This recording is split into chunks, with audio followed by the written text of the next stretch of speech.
Hello everyone, welcome back to our channel. कैसे हैं आप सब? होपफुली सब अच्छे होंगे। आप लोगों की पढ़ाई बहुत ही अच्छी चल रही होगी। तो लीजिए, एक और नई वीडियो लेकर हम आपके सामने आ गए हैं।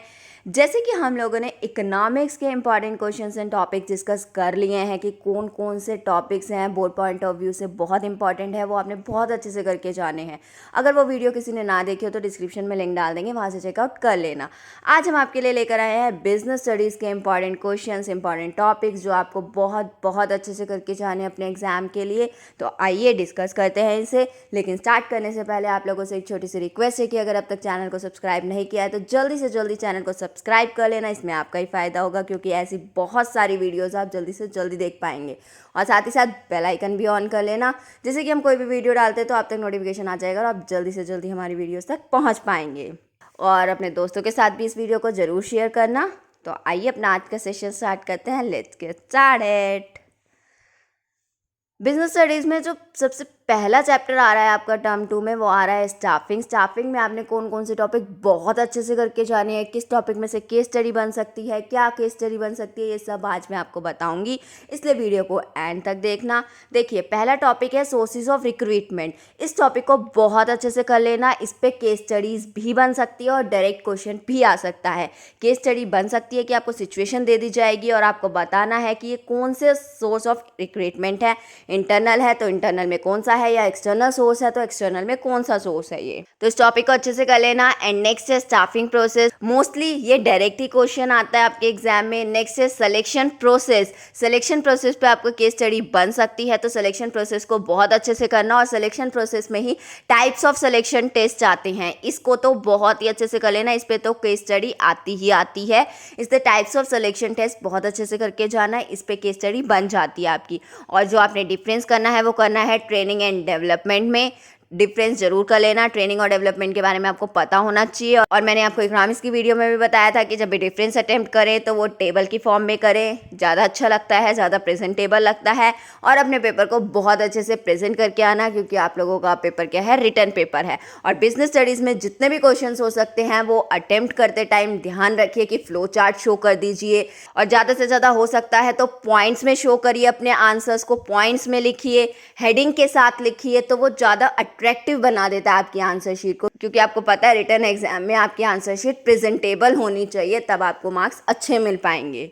नेक्स्ट जो टॉपिक आप करेंगे वो करेंगे मैथड्स ऑफ ट्रेनिंग। इस पे भी केस स्टडी बनती है। मैथड्स ऑफ ट्रेनिंग पे जो केस स्टडी बनती है वो ऑन द जॉब ट्रेनिंग से आने के ज़्यादा चांसेस हैं। वैसे तो दोनों कर लेना, on the job end of the job. अगर टाइम की कमी लगे तो ऑन द जॉब तो बहुत अच्छे से करके जाना, बहुत अच्छे से समझ के जाना, क्योंकि इस पे केस स्टडी बनती है आपकी on the job training method पे।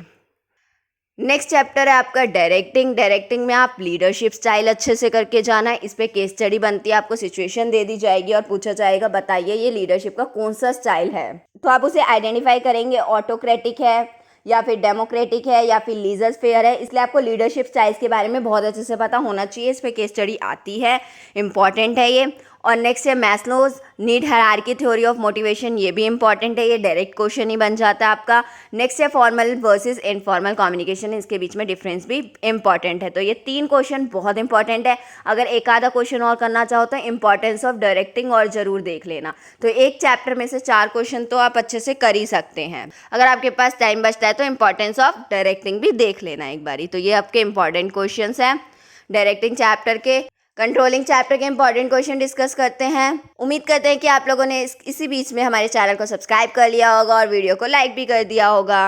तो कंट्रोलिंग चैप्टर में क्या इंपॉर्टेंट है, एक तो कंट्रोलिंग प्रोसेस बहुत अच्छे से कर लेना और इंपॉर्टेंस ऑफ कंट्रोलिंग बहुत अच्छे से कर लेना। कंट्रोलिंग में तो सिर्फ यही 2 टॉपिक आपके इंपॉर्टेंट है, यही रह गए हैं, क्योंकि जो ऑमिट हुआ है वो भी बहुत इंपॉर्टेंट था, लेकिन अब वो ऑमिट हो गया, आप लोगों ने नहीं पढ़ना है। तो ये 2 टॉपिक बहुत अच्छे हैं कंट्रोलिंग में। इसमें से आप सिर्फ यही 2 टॉपिक अच्छे से करके चले जाना। कंट्रोलिंग प्रोसेस पे केस स्टडीज़ भी बन सकती हैं, तो कंट्रोलिंग प्रोसेस को तो बहुत ही अच्छे से कर लेना। वैसे तो आप पूरा ही सिलेबस बहुत अच्छे से करना, क्योंकि केस स्टडीज़ आने के चांसेस होते हैं। हमारे बिजनेस में केस स्टडीज़ बहुत आती है, इसलिए अंडरस्टैंडिंग आपकी बहुत अच्छी होनी चाहिए। और क्वेश्चन को जितना अटेम्प्ट कर सकते हो पॉइंट्स में अटेम्प्ट करो, ज़्यादा अच्छा लगेगा, ज़्यादा प्रेजेंटेबल लगेगा बिजनेस स्टडीज़ की आंसर शीट। नेक्स्ट है financial management. Financial management chapter में से आप बहुत अच्छे से करेंगे। इंपॉर्टेंस ऑफ फाइनेंशियल प्लानिंग, ये मोस्ट इंपॉर्टेंट टॉपिक है, बहुत बार बोर्ड में पूछा गया है, तो इस बार आने के भी पूरे पूरे चांसेस हैं इसके। नेक्स्ट है ऑब्जेक्टिव्स ऑफ फाइनेंशियल मैनेजमेंट। उसके बाद factors affecting capital budgeting decision and factors affecting working capital decision. ये 4 टॉपिक बहुत अच्छे से कर लेना। बाकी किस तरीके की केस स्टडी आएगी, क्या आएगा, ये सब हम अभी आने वाली वीडियोज़ में डिस्कस करेंगे। इसलिए मैं आप लोगों को बोल रही हूँ कि हमारे चैनल को सब्सक्राइब नहीं किया है तो सब्सक्राइब कर लेना, साथ साथ बेल आइकन ऑन कर लेना, जिससे कि आपको पैटर्न भी पता चल जाए कि आपके बोर्ड के एग्जाम में कैसी केस स्टडी आ सकती है। मैं ये सारे क्वेश्चंस के आंसर आपको डिस्कस कराने वाली हूँ अपने आने वाली वीडियोज़ में। नेक्स्ट चैप्टर है फाइनेंशियल मार्केट। फाइनेंशियल मार्केट में क्या बहुत अच्छे से करना है आपने, money market instrument. Money market के सारे इंस्ट्रूमेंट्स बहुत अच्छे से देख लेना, इस पे केस स्टडी बन सकती है। जो इंस्ट्रूमेंट्स हैं आपके मनी मार्केट के उस पे, और money market versus capital market, इनमें डिफरेंस बहुत अच्छे से पढ़ लेना। प्राइमरी मार्केट और सेकेंडरी मार्केट, ये 2 डिफरेंस है आपके इस चैप्टर में, दोनों ही बहुत इंपॉर्टेंट है, अच्छे से पढ़ लेना इन्हें। और फंक्शंस ऑफ स्टॉक एक्सचेंज और trading procedure of stock exchange, ये तो मोस्ट इंपॉर्टेंट टॉपिक है, बहुत बार रिपीट हो चुका है, तो शायद इस बार भी आ जाए, इसे भी बहुत अच्छे से कर लेना।